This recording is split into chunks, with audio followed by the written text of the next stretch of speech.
Kalau kita masuk mengurus publik, selesaikan urusan pribadi. Jangan menyelesaikan urusan pribadi lewat mengurus publik. Saya mau hadir di sini bukan cari popularitas. Iya. Muak dengan popularitas kalau tidak ada perbaikan. Maka Rasulullah mengatakan, ikhtilafu rahmati ummatun. Berbeda umatku itu jadi rahmat. Umatku tapi. Iya. Tapi kalau bukan umatku itu jadi laknat. Kenapa? Berbeda umatku dia penuh etika. Dia menerima perbedaan, Iya. dan tidak saling menzalimi. Seharusnya ya. Dia berbuat selalu memperkuat dirinya untuk kebaikan orang lain. Tapi kalau kita berbicara Aceh ya, secara KTP ya semua kita orang Muslim ya, dan semua umat Rasulullah. Tapi kan ada misalnya ketika kita ingin memperbaiki, kita bukan memperbaiki berebut seperti ayah jelaskan. Kita ingin memperbaiki, tapi mereka takut ayah. Nggak ada musuh di sini. Nggak ada musuh di sini. Jadi Hancurkan permusuhan itu, ayo kita bersama. Rasulullah di episode Madinah itu sudah ada kekuasaan. ya, Tapi agama bukan untuk kekuasaan. Kekuasaan itu untuk agama. Berani kita persepsi orang beriman. Rupanya Rasulullah bawa-bawa agama untuk dapat kekuasaan. Nauzubillah. BMU untuk politik, TKD untuk politik. Itu yang saya takut untuk diri saya. Kenapa? Saya lebih takut neraka ketimbang kritikan orang. iya. Itu kan hari ini dikritik kan. Apa ada tertinggal? Mereka kritik. Ya kritik terus, jalan terus saya. Menggonggong kafilah tetap berlalu. Nah, kita adalah perintah Allah. Iya. Kita harus lakukan. Kalau untuk menjaga amanah masuk penjara kemudian masuk syurga, pilih itu. Penjara itu jalan ke syurga. Tapi sekarang ya berbayar ya. Nah, ini jadi masalah. Kita masuk ke dunia politik. Mengotori diri dengan politik atau membersihkan politik? Tergantung persepsi siapa yang menilai. Yang urgen sekarang rakyat bangkit membersihkan politik. Jangan mengeluh. Yang wajib ya. Itu. Syarat dan terima bantuan harus terdaftar dari orang miskin. Semuanya jadi miskin. Berarti di sini bukan masyarakat yang kufur nikmat ya, malahan masyarakat sebenarnya itu hak mereka. Berbohong itu kufur nikmat juga. Oh, termasuk ya. Berarti di sini dua ya. Data yang pertama data dari pemerintah dan masyarakat itu dua salah ya awak itu. Kenapa itu tidak tersyariat? Mungkin berangkat dari politik kita konvensional. Ini siapa yang salah saya? Termasuk yang salah selalu orang lain. Orang lain. Maka urang kai baru YouTube-nya supaya mengingare. Mengingare. Wow. Dikajian dalam penelitian ya bukan dalam bencana ya. Belum tu kai baru belum pun dia. Ada mengingare.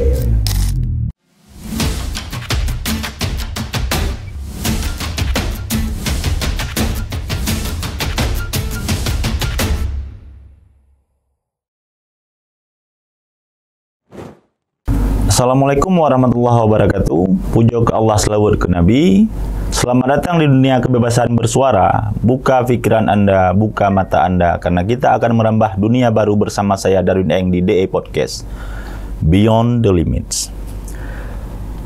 Hari ini kita kedatangan salah satu ulama karismatik Aceh, yaitu Tengku Haji Muhammad Yusuf bin Awahab, atau yang akrab disapa Tusuk Jinib. Kita di sini akan berbicara beberapa hal yang menyangkut dengan Aceh saat ini dan masa depan Aceh ke depan. Acara ini kita berikan tema politik Aceh dalam perspektif Islam. Di depan kita sudah bergabung Tusuk Jinib, atau yang sering disapa Tengku Haji Muhammad Yusuf bin Awahab, putra kelahiran Desa Blangme Barat, Kecamatan Jinib, Biren pada tahun 1964 dari pasangan Tengku Haji Abdul Wahab bin Hasbalah dan Hajjah Zainab binti Muhammad Saleh. Beliau sempat mengenyam pendidikan dasar di SD Negeri 1 Jinib tahun 1970 sampai 1976. Beliau melanjutkan sekolah di SMP Negeri 1 Jinib 1976 sampai 1980. Selanjutnya beliau konsen di pendidikan Dayah. Beliau mengenyam pendidikan di Dayah Darul Atik Putra Jinib selanjutnya Dayah Mudi Mesra Samalanga, dan beliau sempat belajar kepada ulama terkenal yang mengajar di Masjidil Haram. Karir pemimpinan beliau selama ini, beliau adalah pimpinan Dayah Babu Salam Al-Aziziyah, Kecamatan Jinib, Kabupaten Birun, Ketua Himpunan Ulama Dayah Aceh Huda periode 2018 sampai 2023, Bapak pengusaha radio Yadara dan air minum dalam kemasan Yadara, dan beliau juga Imam Besar Barisan Muda Umat atau BMU. Ayah, selama ini di Aceh kita melihat banyak isu-isu yang berkembang, mau dalam segi politik, ekonomi, dan lainnya. Dalam perspektif Islam, Ayah, yang menurut Ayah, bagaimana pandangan Ayah terhadap dinamika politik yang terjadi saat ini di Aceh? Contoh misalnya, Ayah, politik Aceh yang telah menciptakan polarisasi atau perpecahan dalam kalangan masyarakat. Semisalnya stigma masyarakat yang berubah, di mana masyarakat lebih mementingkan uang daripada memilih pemimpin yang bermodal kejujuran. Ya. Menurut Ayah, hal ini, kejadian ini dasarnya dari mana, ya? Kenapa masyarakat kita saat ini mereka lebih mementingkan ya ekonominya? Apakah karena memang masyarakat kita yang nggak paham politik, atau memang arah politik sekarang yang nggak ada dasar, ya? Kalau berbicara tentang paradigma politik yang sedang berkembang dan dia sangat dinamis, sebenarnya akar persoalannya itu tidak cuma satu. Ya. Tetapi yang perlu kita tahu bahwa di dalam dunia politik praktis itu kita melupakan bimbingan dan edukasi politik pada siapapun peserta politik, dan tidak mampu mengintegrasikan nilai-nilai moral dalam dunia politik. Ya, secara khusus. Akhirnya kita hanya terjebak kepada kekuasaan dan pemenangan politik dengan menghalalkan segala cara. Pragmatisme. Akibat tidak ada edukasi dan bimbingan, dan tidak berfungsinya agama di dalam aspek perpolitikan. Tidak berfungsi agama dalam aspek perpolitikan, ya. Jadi menurut saya politik munculnya kalangan tengku atau ulama Dayah yang memotori parlok di Aceh, menurut Ayah apa yang memotori tengku-tengku terjun langsung ke ranah politik tersebut? Apakah memang dasarnya sudah ada kesadaran dari kalangan-kalangan kita harus terjun langsung nih, Ayah? Nah, karena kan menurut Ayah kan tidak adanya motor-motor yang menaungi, Ayah, atau memberikan sebenarnya politik itu harus seperti apa? Apa kehadiran Tengku Dayah sekarang di ranah politik secara langsung membuat partai dan yang lainnya itu juga sebuah kemajuan, atau menurut Ayah gimana cara kita menyikapi hal tersebut, Ayah? Ini begini, saya tidak berbicara atas nama orang banyak, ya. Iya. Pertama, perasaan saya sendiri melihat fenomena-fenomena politik dan dinamika politik. Kita dari kecil, sebelum kita masuk dalam dunia politik, tapi melihat perpolitikan. Melihat perpolitikan. Dulu saat masih banyak partai, sebelum digabung, di-merger jadi 3 partai, P3, PDI, Golkar, itu kan dulu kan banyak partai. Di Aceh dulu, kalau kalangan ulama umumnya Dayah ada Perti, ya. Itu sekitar sekitar tahun sebelum 80-an. Sebelum 80-an. 70-an ke atas. Sebelum digabung semua partai-partai banyak itu, yang digabung ke P3, digabung ke Golkar, gabung PDI. Itu saya melihat orang-orang tua kita bagaimana kira politiknya. Kita masih kecil, masih nonton. Iya. Kalau dulu seperti itu ada gambar masjid, kita masih sekolah dasar, Ya suka gambar-gambar lah, ambil gambar itu warnai. Berarti perpolitikan melihat ini bagaimana mereka bersemangat berpolitik. Itu kadang-kadang politik itu Ahlussunnah wal Jamaah dulu seperti kan. seperti ya. Yang dulu terkenal dia dimotori oleh Abuya Mudawali. Abuya Mudawali. Kemudian berkembang lah. Iya. Berkembang terus menerus, sangat dinamis. Dulu kalau P3 azasnya Islam. Azasnya Islam. Kemudian ya semuanya azasnya Pancasila. Iya. Dia sangat dinamis, berkembang terus. Berkembang ya. Yang terlihat di dalam praktik-praktik politik kadang-kadang terjebak kepada menghalalkan segala cara Iya. untuk mencapai tujuan. Stigma di masyarakat kita seperti itu sekarang ya. Sebenarnya orang beragama itu dia beragama dalam semua aspek. Seharusnya. Karena Allah menurunkan agama ini untuk menertibkan kehidupan dunia dan supaya untuk keselamatan akhirat. Iya. Penertiban. Biar terarah ya. Tertib itu semuanya ada pada diri manusia. Rusak dan bagus itu sangat tergantung kepada manusianya. Manusianya ya. Maka perbaikan manusia itu itulah dinamakan dengan etika. Etika. Berarti dalam politik juga harus ada politik etika ya. Rasulullah diutuskan innama bu'istu liutamima makarimul akhlak. Karena semua kerusakan itu semuanya dari tangan-tangan manusia. Maka memperbaiki manusia untuk memperbaiki semuanya. Dalam semua aspek kehidupan. Iya. Dia harus ada unsur etika. Dalam perjalanan kita melihat seakan-akan politik ini jalan ke neraka. Seakan-akan politik jalan ke neraka. Maka timbul stigma orang-orang baik jangan ke politik. Jangan. Karena itu berjalan ke neraka. Iya. Padahal siapapun tidak boleh berjalan ke neraka. Iya.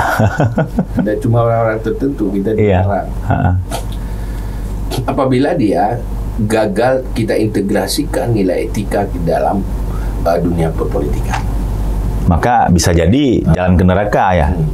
Maka tugas agama itu memperbaiki. Bagaimana biar politik ini bukan jalan menuju ke neraka, tapi lebih ke sebaliknya ya, mengarahkan. Malah lebih baik dia bagaimana membuat dia menjadi jalan yang berujung ke surga. Berujung ke surga. Maka dalam hal itu, ini yang aneh di Aceh. Di Aceh ya. Aneh di Aceh. Mungkin siapapun juga aneh. Aceh sekarang kan regulasinya syariat. Regulasi ya. Kita punya kanun syariat, ya. Punya kanun syariat, undang-undang syariat. Artinya apa? Siapapun yang mengurus Aceh, amanah undang-undang wajib menjalankan syariat itu. Syariat itu sendiri ya. Tapi yang baik dalam pembentukan regulasi atau juga dalam kebijakan, dalam program. Tapi kita gagal lah ya. Kenapa gagal? Iya. Karena kalau kita ingin mengurus syariat, maka harus hadir di sana yang tahu syariat yang di dalam mengelola pemerintahan ya. Tetapi stigmanya lain. Negerinya bersyariat. Iya. Proses menghasilkan orang yang mengurus negeri tidak bersyariat. Prosesnya ya. Artinya politik kita konvensional. Iya. Untuk melahirkan orang-orang yang mengurus negeri ini. Iya. Yang bersyariat. Tapi ya semenjak kemunculan sekarang kita lihat paradigma di masyarakat ya, bahkan ada beberapa kalangan yang bahkan berani bersuara kalau tengku-tengku dayah ini atau orang yang paham agama ini nggak layak masuk ke politik ya. Ini di Aceh ya. Bahkan kita sering melihat sekarang kecaman-kecaman seperti Ayah nih. Ayah kan kalau dalam ranah politik bukan orang baru. Ayah pernah kontes menjadi salah seorang kandidat bupati di salah satu kabupaten kota. Dan disiplin ilmu yang Ayah ambil juga basicnya sama. Jadi antara Ayah sebagai ulama dan Ayah sebagai umara, Ayah punya balance yang nyatu. Yang satu gitu. Malahan ketika Ayah muncul sekarang paradigma di beberapa kalangan mengecam bahwasanya ayah cuma memanfaatkan keagamaan ayah ini ya untuk politik. Kalau kita kembali ke dasar yang ayah jelaskan tadi histori, kita di sekitar tahun 70-an itu kita sudah ada perti yang bahkan dideklarasikan atau didirikan atau diketuai oleh ulama karismatik Aceh juga, ayah. Aulia Muda Wali. Jadi kemunculan ini, ayah, paradigma ini kok bisa muncul, ayah? Padahal jelas-jelas sekarang seperti yang ayah jelaskan, kita sistem perpolitikan kita konvensional. Padahal kita memiliki azas atau dasar-dasar hukum Islam di situ, ayah. Ini yang sebenarnya terjadi gimana tuh, ayah? Kita harus membedakan dulu antara perspektif dengan objektif. Iya. Perspektif itu boleh bermacam-macam. Tetapi kita harus melihat yang objektif. Kalau saya balik bertanya, akui enggak bahwa agama itu untuk memperbaiki perilaku? Iya, itu wajib sebenarnya. Supaya manusia-manusia itu adil, manusia-manusia itu melakukan kebaikan-kebaikan, tidak berzalim, tidak melakukan kejahatan. Itu fungsi agama kan? Seharusnya seperti itu, ayah. Agama hadir itu untuk memperbaiki supaya kehidupan ini menjadi investasi akhirat. Maka ini yang perlu kita lihat dua hadis Rasulullah. Iya.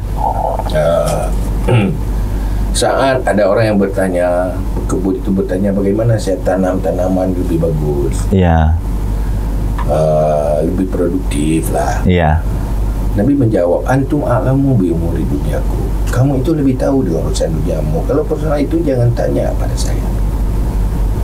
Tapi di sisi yang lain,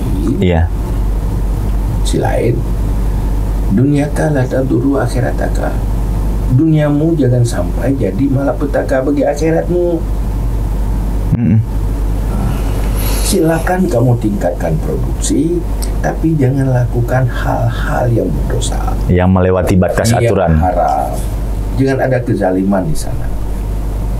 Kalau Anda ingin menumbuhkan tumbuhan padi di sawah Anda, jangan curi air di lahan orang. Jangan lakukan kezaliman di sana. Itulah contoh-contoh kecil. Dan dasar itu bisa dibawa ke politik, ya. Hadir, silakan kamu tanam padi. Jangan lakukan dosa di sana. Lakukanlah hal-hal yang berpahala.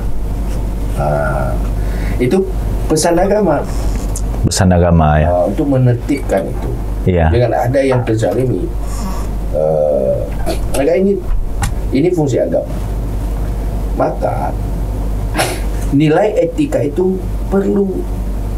Kalau tidak, manusia masuk di dalam ranah saling menzalimi. Itu berbahaya. Seperti yang terjadi sekarang, ya. Bagaimana hadir untuk itu? Aceh. Apa ada rumusan lain yang lebih efektif dan berfungsi selain daripada agama untuk memperbaiki perilaku politik? Nggak ada, ya. Bahkan dunia seharusnya juga arahnya ke situ. Kita tidak fungsikan itu. Malah kita mengatakan, ini urusan agama, ini urusan politik. Jangan dicampur aduk. Ini hal yang sangat keliru. Tapi itu bukan menjual agama untuk tapi memfungsikan agama untuk perbaikan politik. Jangan mengotori diri dengan kotoran politik, tapi bersihkan yang kotor itu. Itu dua hal yang berbeda. Dua hal yang berbeda, ya. Hadir mengotori diri atau hadir membersihkan yang kotor. Ini yang perlu dipastikan. Berarti klaim selama ini, ya, bahwasanya tengku-tengku atau ulama yang bergabung ke ranah politik itu mereka hanya ingin mengambil manfaat ekonomikah atau gelarkah atau namakah? Itu saya nggak setuju. Nggak setuju, ya. Nggak setuju. Itu menjual agama demi politik. Tapi hadir untuk memperbaiki paradigma politik itu urgen. Wajib, ayah. Kita harus bangkit amar ma'ruf nahi munkar. Berarti kalau menurut ayah setuju di saat politik ini sudah masanya. Kalau kita berbicara perdamaian, ayah, kita kan memiliki kanun dan aturan kita sendiri kan baru sekitar ini kita hampir ulang tahun ke-18, ayah. 18 tahun usia MOU kita, ya, kita mendapatkan sebuah rahmat dari Allah yang begitu besar, yaitu MOU, dan ada kanun-kanun. Kita punya aturan, kita lex spesialis, ayah. Di usia 18 tahun sekarang sudah waktunya, kalau menurut ayah, agama itu harus memang mengambil alih perpolitikan ini, agar perpolitikan ini bersih daripada hal-hal yang nggak baik, ayah. Ayah berarti udah waktunya semua kalangan, mau dari dayah, mau dari apapun, mari kita bersihkan politik ini, ayah. Berarti ayah salah satu yang setuju itu. Saya tangkap ada dua kata. Mengambil alih politik itu bukan inti. Mengambil alih bukan inti, ayah. Tapi memperbaiki paradigma politik itu yang menjadi inti. Lewat cara apa yang lebih efektif, itu kita cari. Bukan ambil alih politik, tapi memperbaiki politik. Tapi ada yang takut, ayah. Kita hadir di sini mau ngambil alih politik, takut ayah. Takut itu karena hanya takut dengan pikirannya sendiri. Biasa itu orang takut, tapi yang takut dengan perasaannya sendiri. Karena punya perspektif yang salah. Tapi wajar, ayah. Wajarnya karena ini, politik identitas dalam pandangan ayah seperti apa? Karena penerapan politik identitas yang membagi-bagi kelompok masyarakat yang menyebabkan perpecahan itu kan menghambat arah pemajuan, ayah. Apakah hal tersebut tidak akan memunculkan perpecahan? Semisalnya kita coba metode baru, ayah, ini untuk memperbaiki politik. Karena secara politik juga Aceh sekarang dikuasai oleh kalangan donokrasi, ayah. Politik yang didanai kalangan pengusaha atau oligarki tertentu. Bahkan yang muncul isu di masyarakat, ada Toke A, Toke B, Toke S. Mereka mendonasikan uang mereka untuk salah satu kandidat atau bacalek dan semacamnya, ya, untuk menduduki kursi politik, ayah. Tapi mereka menjadi apa, ya? Cuman tim donokrasi. Nanti ada perjanjian di mana ketika menang, ini aspirasi sekian buat saya, gitu, ayah. Nah, ini paradigma yang terjadi sekarang kan, ayah. Banyak kita melihat. Karena apa? Kos politik saat ini tingkat DPRK aja, ya. Tingkat DPRK itu paling murahnya kursinya tuh 400 sampai 500 juta, ya. Sedangkan kalau kita melihat kemampuan secara finansial para kandidat orang yang akan menduduki politik ini nggak sampai segitu, ayah. Dan mereka butuh modal, ayah. Butuh modal, ayah. Tapi sekarang, ya, inilah yang terjadi di Aceh, ayah. Ketika kita ingin menerapkan hal yang baik kepada politik itu, apakah enggak akan berbenturan dengan tim donokrasi tadi, ya? Oligarki yang dikuasai oleh mereka secara ekonomi, gitu. Ada kontraktor dan semacamnya, ayah. Bahkan ada Toke. Kalau di Aceh kan terkenal Toke S itu, ayah. Kan gitu. Apakah ini enggak akan jadi benturan yang terlalu keras, ayah? Ketika kita ingin memperbaiki itu, apakah perlawanan kita nggak terlalu berat? Persoalan, kalau saya tidak menari membahas perlawanan. Setiap aksi pasti ada reaksi. Iya. Setiap ide pasti ada kontra. Iya. Tugas kita memenangkan yang baik. Tidak menang itu bukan urusan kita. Menang atau tidak itu bukan urusan kita. Setidaknya udah usaha, kita ya. ditugaskan. Tugas amar ma'ruf nahi mungkar. Orang Islam dulu juga berperang. Iya, ya. Peradaban Menang Islam. dan kalah itu bukan urusan kita. Kita di situ beramal. Beramal. Tugas kita yang diperintahkan oleh Allah kita sudah jalankan. Boleh jadi yang menang itu yang batil, boleh jadi yang menang itu yang hak. Tugas kita memperkuat arus yang benar. Siapa yang kuat arus itu yang memenangkan. Dan kalau yang batil itu kuat, dia pasti menggulung yang lain. Kalau yang benar itu kuat, pasti menggulung yang batil. Tugas kita orang beriman memperkuat yang hak itu. Itu tugas. Ya. Benturan pasti ada. Persoalan identitas itu persoalan yang sudah sangat lama itu. Tapi bagaimana mengelola identitas yang berbeda, bijaksana mengelola identitas itu yang perlu kepiawaian dan bijaksana. Misalnya dulu orang dari sebelum masa jahiliyah aja kan antar suku berperang terus. Lahir agama, bahkan kekeluargaan, ya. Bukan untuk berperang, tapi untuk berdamai. dijadikan berbeda lita'arafu. Iya. Kamu kali senang untuk membangun harmonis, itu tugas kamu. Di saat mereka saling kontra, tugas islah, harmoniskan. Iya. Maka akhirnya menyatu. Di saat ini ada identitas yang berbeda yang mereka saling menghancurkan. Iya. Ayo agama hadir mengharmoniskan. Tujuannya sebenarnya Itu ini ya. terjebak kita kan, terjebak di dalam perbedaan identitas kepada saling menghancurkan kan. Artinya yang hancur itu bangsa sendiri kan. Iya, ya. Korbannya Kalau masyarakat. orang sukses agama, perbedaan itu tidak jadi masalah. Kita butuh hal yang berbeda, Iya. tapi saling memperkuat. Itu etika. Ada perbedaan yang saling menghancurkan. Tapi kalau sudah masuk etika, perbedaan itu saling memperkuat ya. Maka Rasulullah mengatakan, ikhtilafu rahmati ummatun. Berbeda umatku itu jadi rahmat. Umatku tapi. Iya. Tapi kalau bukan umatku itu jadi laknat. Kenapa? Berbeda umatku dia penuh etika. Dia menerima perbedaan dan tidak saling menzalimi. Seharusnya ya. Dia berbuat selalu memperkuat dirinya untuk kebaikan orang lain. Tapi kalau kita berbicara Aceh ya, secara KTP ya semua kita orang Muslim ya, dan semua umat Rasulullah. Tapi kan ada misalnya ketika kita ingin memperbaiki, kita bukan memperbaiki berebut seperti ayah jelaskan. Kita ingin memperbaiki, tapi mereka takut ayah. Takut. Nah, kalau kita berbicara KTP ya semua umat Muhammad ya Allah. Sakit, mau dioperasi juga takut. Iya.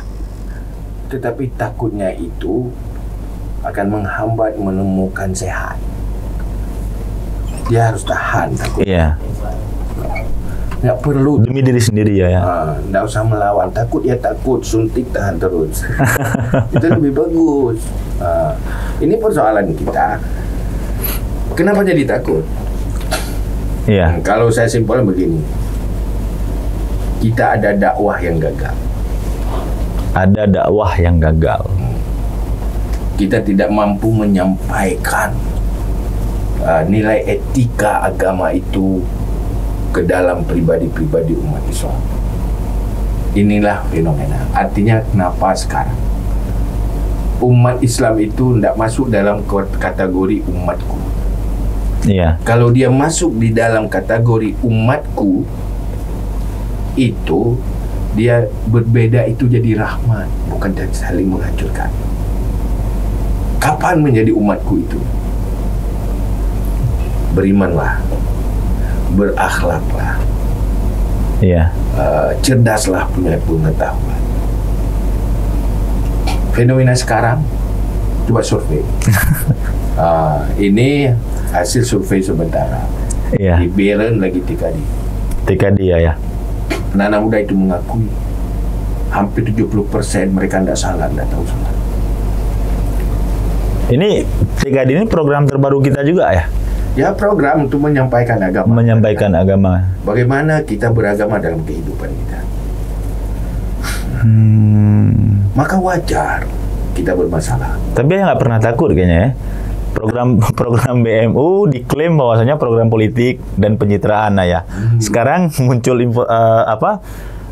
isu baru bahwasanya ini ayah ini apa nih? Udah hampir 2024 nih. Kan gitu.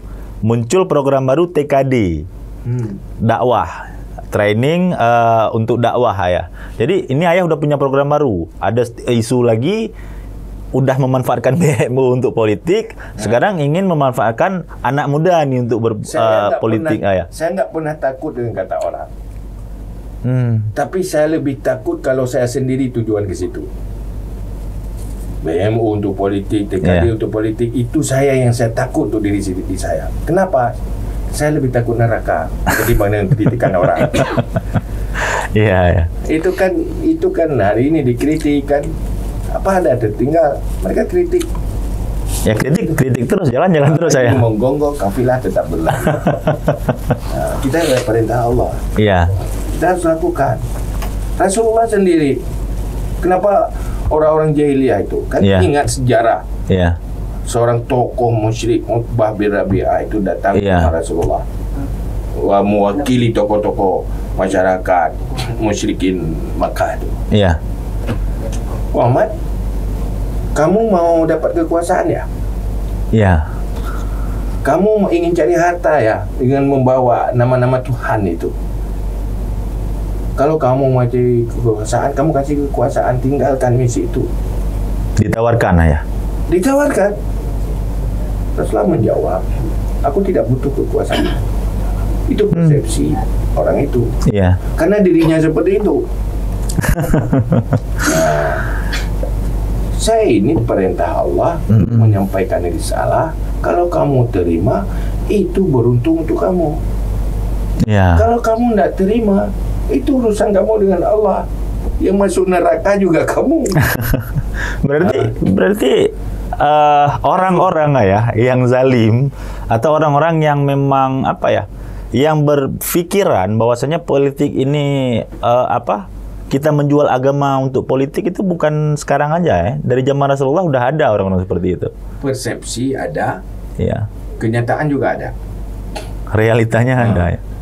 Tetapi kita harus tahu konsep agama itu mempergunakan dunia untuk agama, bukan agama untuk dunia.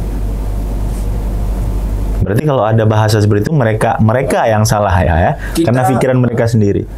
Rasulullah di episode Madinah itu sudah ada kekuasaan. Iya. Tapi agama bukan untuk kekuasaan, kekuasaan itu untuk agama. Makanya beliau kembali ke Mekah lagi ya. Saat Rasulullah punya kekuasaan itu, kalau berani kita persepsi orang beriman, rupanya Rasulullah bawa agama untuk dapat kekuasaan. Nauzubillah. Nauzubillah ya Allah. Persepsi yang benar apa? Kekuasaan untuk agama.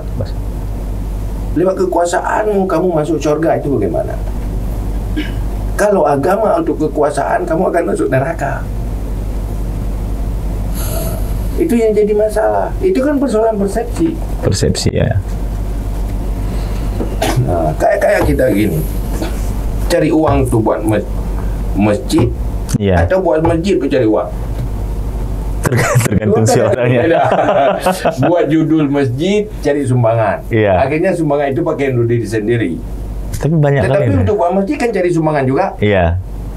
Tergantung sikap kita. Ini cari sumbangan untuk masjid atau jadikan judul masjid itu cari sumbangan.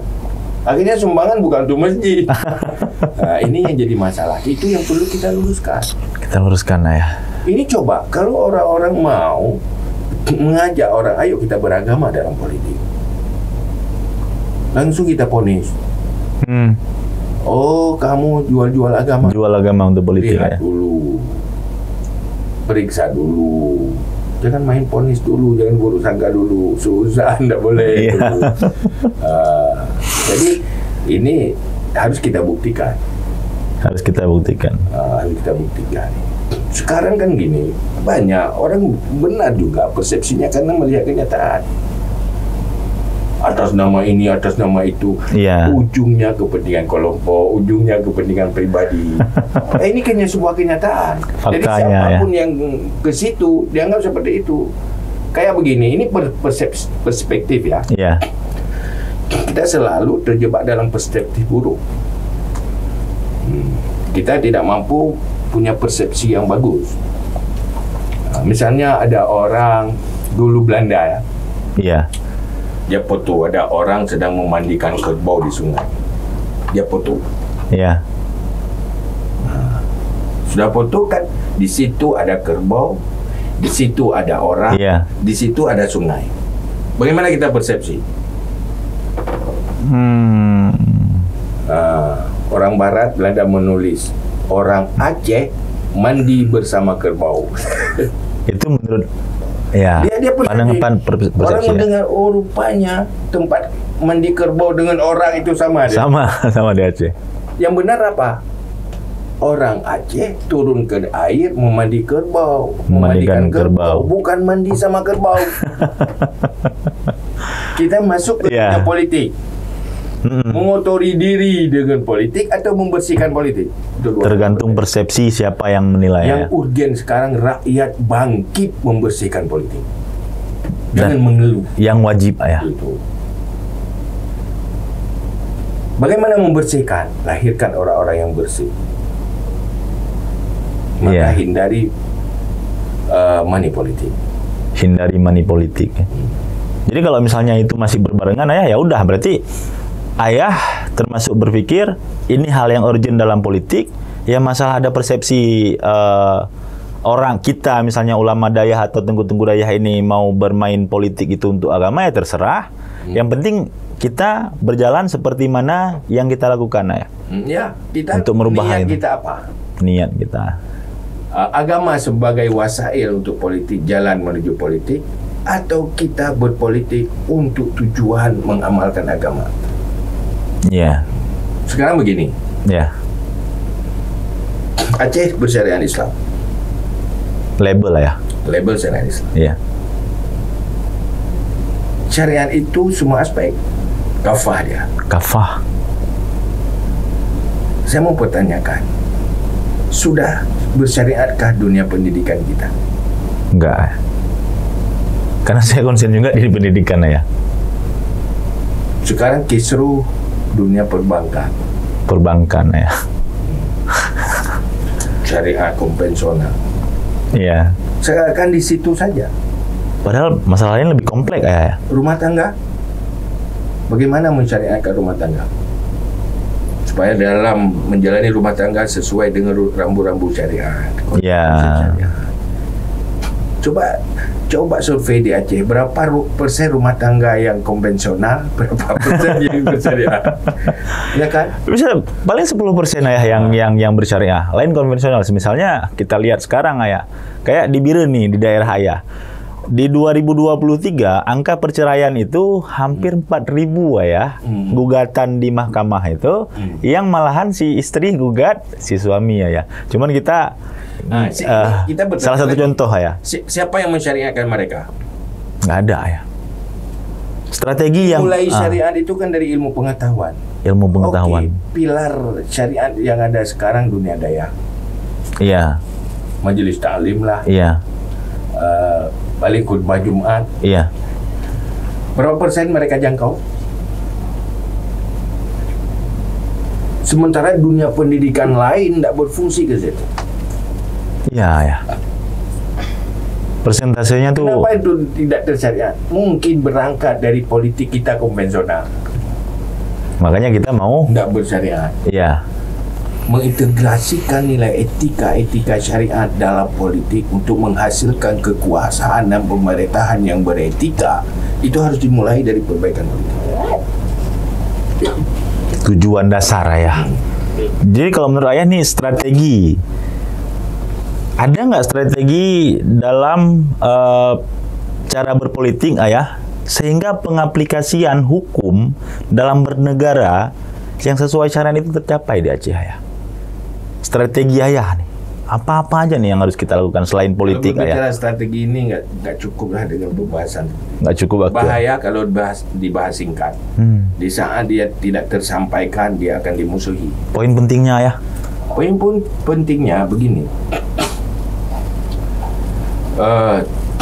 Kita dalam membangun sesuatu butuh proses. Iya. Butuh langkah-langkah awal. Dan langkah awal, langkah kedua, ketiga, keempat. Dia tidak serta-merta. Yang paling penting berproses ke sana. Berproses, saya. Jangan menunggu hasil yang tidak ada proses. Tapi kalau sudah berproses, menunggu hasil walaupun lama tidak apa-apa.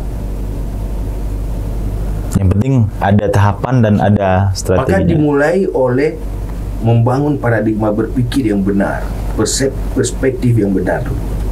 Hadirkan agama kita, orang beragama, bagaimana meluruskan itu agama kita. Sebenarnya saya lihat Aceh punya sebuah kultur yang kalau kita mampu memfungsikan, kita bisa perbaiki sebuah aspek. Kultur agama, ya. Kultur agama. Ya. Saya yakin orang Aceh tidak berani lawan agama. Enggak, ya. Sejahat-jahatnya orang Aceh. Tidak mau tetap diam. Ya, seenggak-enggaknya orang Aceh, ya, ketika mendengar ulama dizalimi, walaupun dia secara etika agamanya ya enggak salat atau enggak yang lain, tapi kalau mereka mendengar ulama dizalimi, ya, semua yang ada dalam diri mereka bangkit.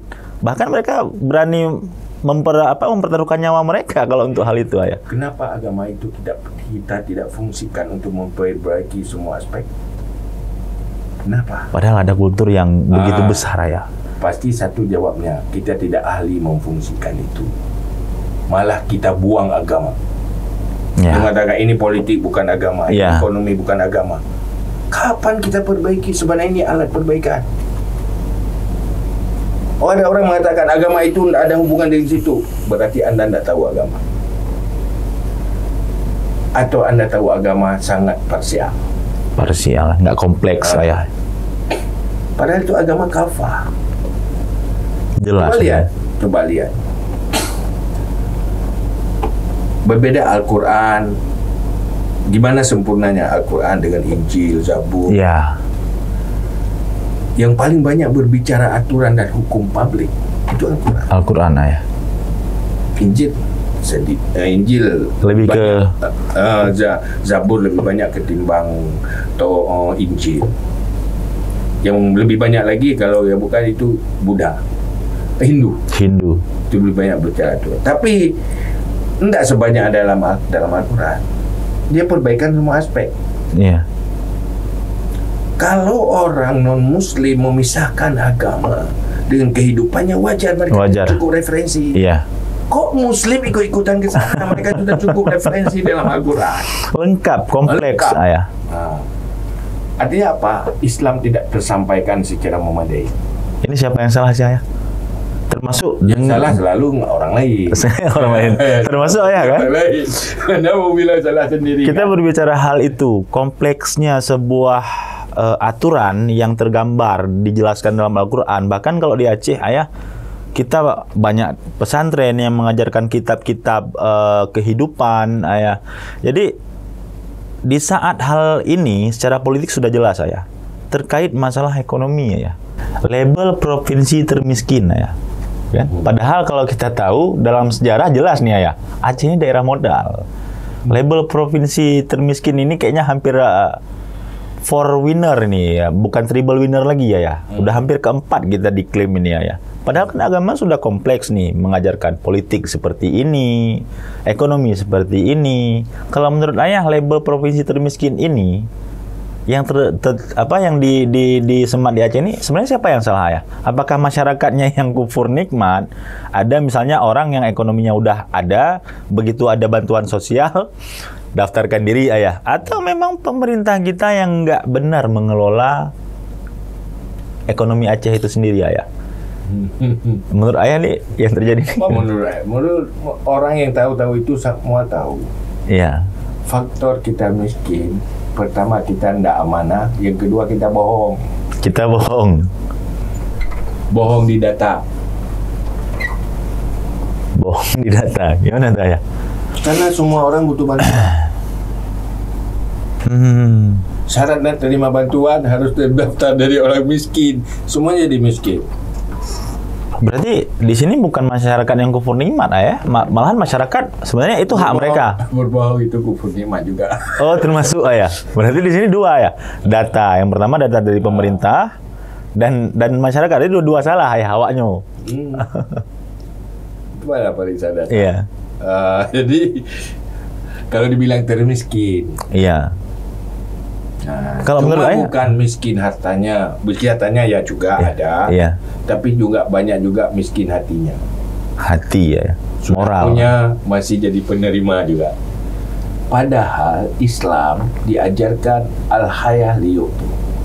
Hidup ini untuk memberi, bukan untuk menerima. Kalau sudah jadi pemberi, sudah tidak jadi penerima, itulah sebuah kepuasan hidup. Kepuasan, ya. Kalau masih jadi penerima, risih hidup. Hina sekali jadi penerima. Tapi keterbalikan, ya. Kita mampu menghinakan diri. Selalu punya alasan untuk di posisi hina. Kalau ada bantuan ke desa,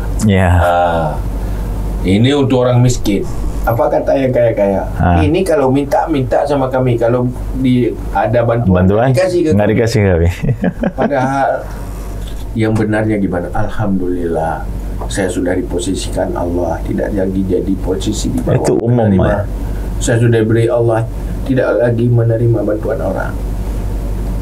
Ya, Malah bahagia iya. jadi pemberi. Kalau secara data yang kita jelaskan, data ini yang ada kebohongan, nah ya, berarti kalau kita kategorikan provinsi termiskin ini lahir dan hadir karena kesalahan semua ya.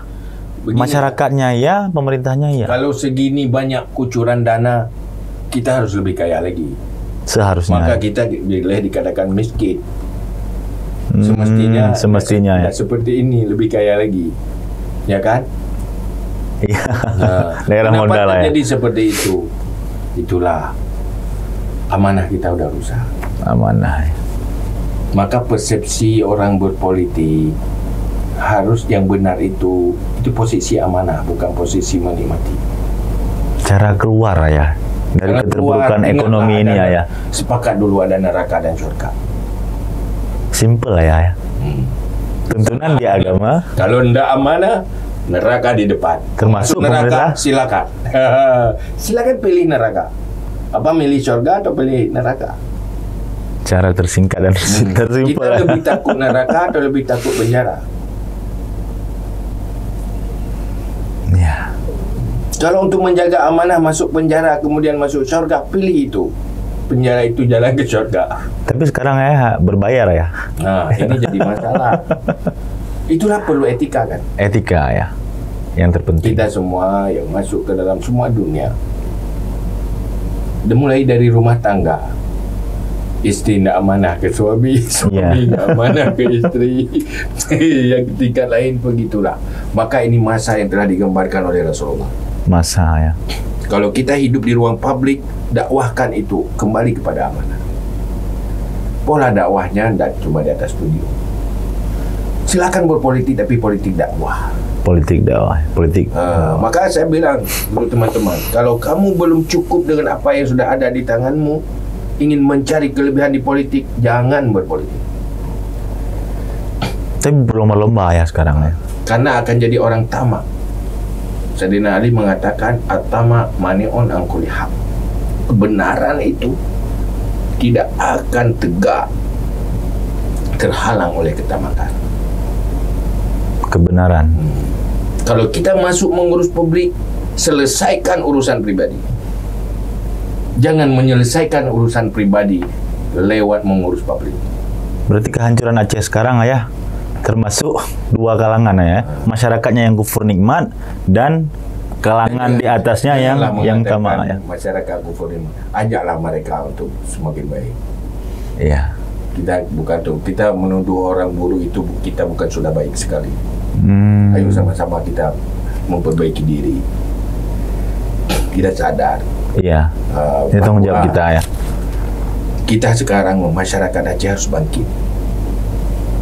Perbaiki diri. Perbaiki diri. Anak-anak kita. Masa depan generasi ya. Serahkan negeri ini, mengurus negeri ini pada orang-orang yang amanah demi masa depan anak kita. Ingat, Aceh sumber daya alamnya masih jauh lebih bagus dari Malaysia. Iya. Daerah modal ya. Solusi orang Aceh harus ke sana. Karena di sana terurus dan tertata dengan baik oleh tangan Mahathir dan jajarannya. Sehingga menjadi solusi bagi dirinya dan solusi bagi bangsa lain. Aceh dulu itu jadi kosmopolitan. Dulu sekali ya. Dulu orang-orang kalau yang bermasalah di negerinya ke Aceh. Maka orang Aceh ini banyak warna. Karena dulu di sini bermacam suku. Dan dalam histori sejarah ya, kenapa bangsa-bangsa Eropa, bangsa Arab ke Aceh? Ya karena Aceh ini jadi kosmopolitan tadi ya. Kenapa sekarang kita seperti ini ya? Harus bangkit ya. Diurus dengan benar. Untuk supaya hasil pengurus yang benar, luruskan paradigma politik, perbaiki paradigma politik. Dari sanalah hadir pemimpin rakyat, dan di sanalah hadir wakil rakyat. Kesadaran ayah ya. Harapan ayah nih terhadap Aceh ke depan dalam segi agama, politik dan ekonomi. Ada nggak harapan ayah ini yang bisa dilakukan oleh kalangan-kalangan yang kita harapkan membantu ini ya, agar Aceh ini keluar dari keterpurukannya. Kita pengen Aceh itu kembali ke daerah modal. Kita pengen Aceh itu jadi kembali ke Aceh yang kosmopolitan tadi, Aceh yang memberi solusi kepada bangsa lain ya. Ada nggak ayah nih harapan ayah terhadap Aceh dalam segi agama politik? Harapan sama Allah kita nggak pernah putus harapan. Ya. Allah punya cara tersendiri. Tapi untuk kita harus sadar, kita bukan lagi hidup di zaman Rasulullah. Iya. Kita Islam sudah melewati zaman kekhalifahan, sudah lewat masa kesultanan. Iya. Aceh di masa kesultanan sudah mampu eksis lewat Islamnya. Asia Tenggara. Tapi ya. Aceh sekarang, Aceh di era demokrasi. Indonesia juga di era demokrasi. Aceh sekarang, Aceh bagian dari sebuah negara kesatuan, bukan sebuah bangsa seperti itu. Maka pola perbaikannya ada bedanya. Iya. Maka sekarang kekuasaan ada di masyarakat. Mereka yang memilih orang yang mengurus negeri ini. Ajari mereka. Buat generasi-generasi muda sekarang menjadi new generasi baru yang bangkit memperbaiki. Yang tua-tua, ajarkan pengalaman mereka yang sudah salah. Jangan kamu ulangi kesalahan. Itu bangkit. Regenerasi ya. Sekurang-kurangnya, buat mereka dalam sebuah arus yang kuat. Kalau tidak bisa semuanya, lakukan apa yang bisa dulu. Dari diri Makin sendiri. bersama kita bisa. Mereka lah yang akan melahirkan itu. Mereka tidak tergoda dengan uang recehan lagi. Dia ingin negeri ini negeri yang bersaing ke depan. Tempat-tempat yang membuat generasi anak-anak kita ini generasi yang makmur sejahtera. Ambil kebijakan itu sekarang. Jangan ikut-ikutan politik yang dibawahi gentil ke. Ya jangan dibawahi gentil.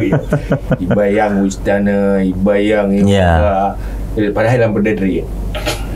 Maka orang kai bawahi gentilnya payah mehoi ngare.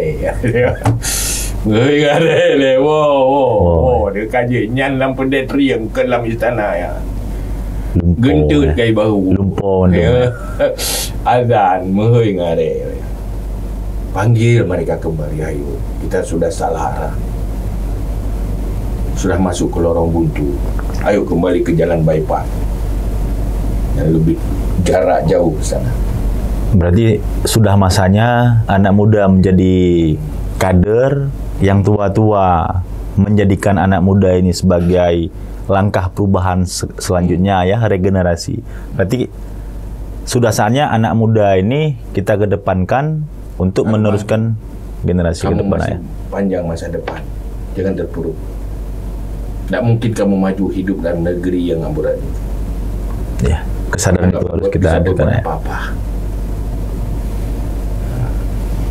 Itu mau dalam segi agama, politik, dan ekonomi itu semua sama ya. Semua. Kuncinya di situ ya.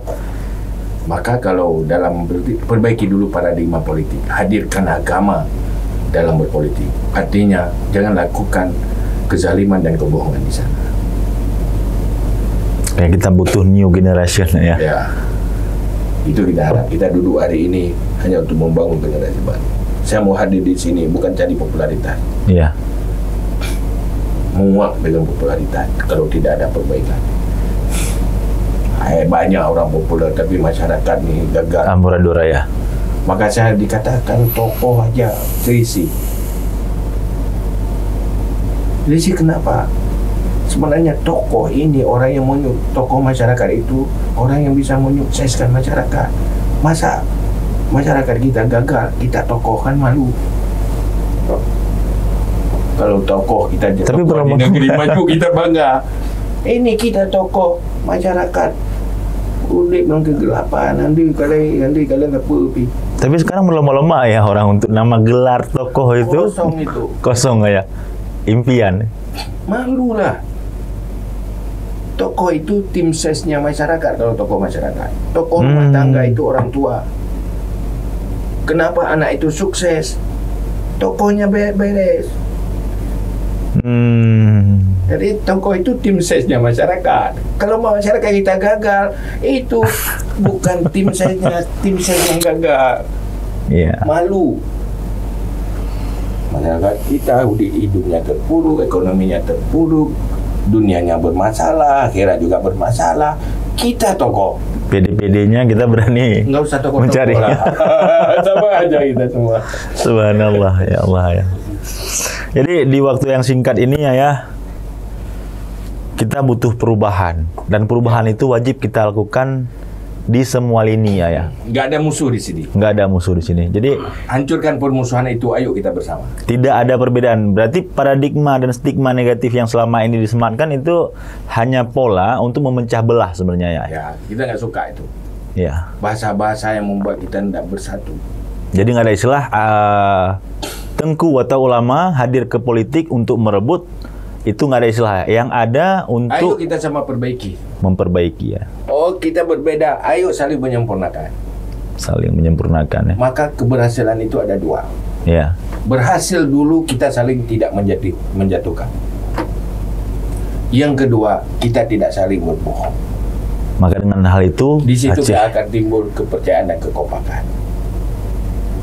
dan itu kunci Aceh saling maju ya. menjatuhkan itu nggak maju. Maka kita ngeluh nih, kita nggak ada tokoh di Aceh, nggak ada panutan di Aceh. Kapan ada semua ya? Sedikit mencuat langsung kita babat. Saling menjatuhkan. Nggak boleh ada ayam baru ya. Ini nggak bagus untuk masa depan bangsa. Itu yang harus dibuang ya. Dulu saya ingin cerita sedikit sejarah masa Raja Zulkarnain. Dia kan raja di raja. Raja di raja ya, kalau kita orang Aceh. Di bawahnya banyak para raja. Iya. Datang ke sebuah negeri, melihat mereka hidup sangat harmonis, damai, sukses, negerinya makmur, harmonis, kompak, Iya. satu kata. Zulkarnain bertanya, kenapa kamu bisa seperti ini? Iya. Kami sukses dengan dua hal. Iya. Pertama, tidak saling berghibah dan menjatuhkan orang lain. Tidak membuat orang lain terjatuh lewat sikap kita. Yang kedua, tidak saling mengkhianati dan berbohong. Beriringan ya. Akhirnya mereka selalu satu kata dan Makmur. semua apa yang dilakukan sukses. Ini etika. Etika ya. Ini tugas agama. Bagaimana membangun etika itu? Dan itu tugas semua. Tugas agama. Jangan pisahkan agama. Iya. Kalau enggak, kita tidak bisa memperbaiki yang rusak itu. Itu alat perbaikannya. Dan itu tugas bagi semua kalangan yang ada di Aceh ya. Untuk menuju Aceh makmur, sejahtera ya. Maka kita jangan suka saling menjatuhkan. Tidak ada orang yang ingin kita hancurkan. Yang ada ingin kita perbaiki. Kalau ada permusuhan, itu bukan musuh kita. Yang kita hancurkan permusuhan. Artinya Iya. musuh itu teman yang belum jadi. Iya. Itu aja. Oke, makasih Ayah sudah hadir di DE Podcast. Kita berbincang hal-hal yang selama ini jadi isu, dan mungkin yang sedikit ada kesalahan, waktunya nggak cukup sebenarnya ya Ayah. Karena kalau kita mau bahas masalah Aceh ini terlalu kompleks, dan kita masih apa? Ada beberapa metode yang harus kita lakukan ke depan lagi Ayah. Waktu kita terlalu singkat di sini Ayah. Terima kasih Ayah udah berhadir di DE Podcast. Kita sama-sama berdoa bagaimana harapan dan tujuan memakmurkan Aceh itu bisa tersampaikan melalui tangan-tangan baik nantinya Ayah. Dan kita mengajak seluruh rakyat Aceh untuk berpikir bagaimana regenerasi Aceh ini wajib kita berkorban agar masa depan Aceh ini menjadi masa depan yang kita harapkan saat ini. Kita nggak mau lagi keterpurukan itu, mau provinsi termiskin atau apapun itu ada di Aceh. Wajib bagi kita mengupayakan bagaimana Aceh ke depan menjadi rahmatan lil alamin bagi bangsa-bangsa lain di dunia ya. Terima kasih Ayah, wate yang kami beri ke kamu. Mungkin nanti ke depan ada session-session selanjutnya Ayah. Izin Mbak Ayah. Beyond the limits.